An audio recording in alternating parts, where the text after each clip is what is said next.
Hi, and welcome to another episode of Spiritual Conversations.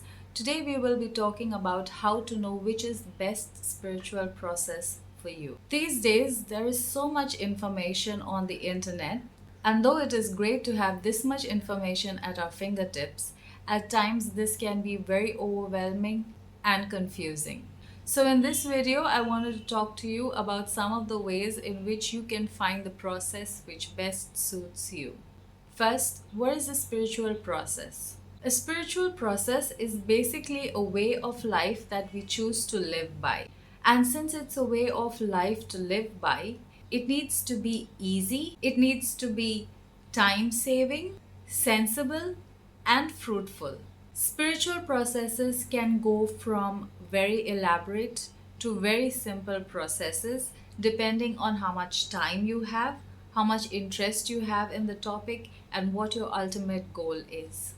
The most common spiritual process we know is that which our respective religions have taught us. I personally believe that every religion has some great knowledge, some great concepts, some great theories to offer to us, to teach us, as they all have their own scientific reasons behind them.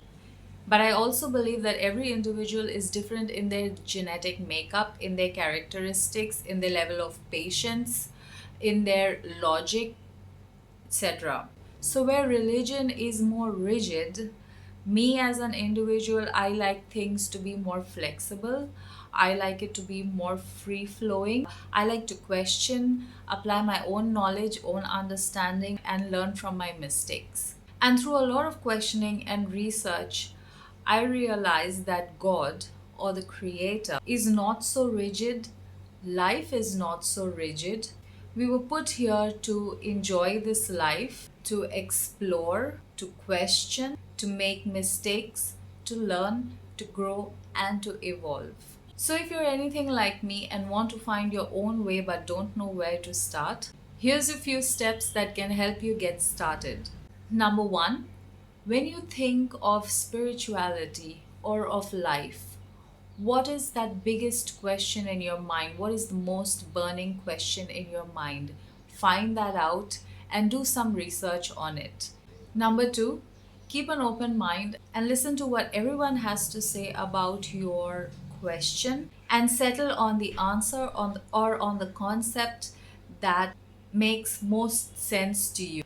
Remember to be as unbiased as possible in this process because this is the most important step in the process. Number three, try your best to live that understanding or knowledge and see if it works for you. Because most of the times, concepts might seem very simple, very sensible, very logical in theory, but the practical truth might be that it is not.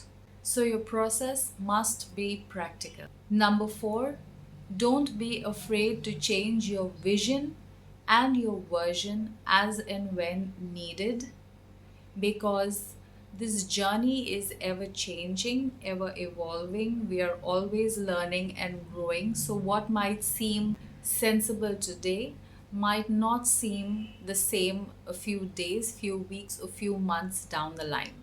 And number five, make sure that you're always striving to be the best version of yourself in every waking moment. So, I hope this video helps you have the courage to find and live your highest truth. Thank you so much for watching. Love and light.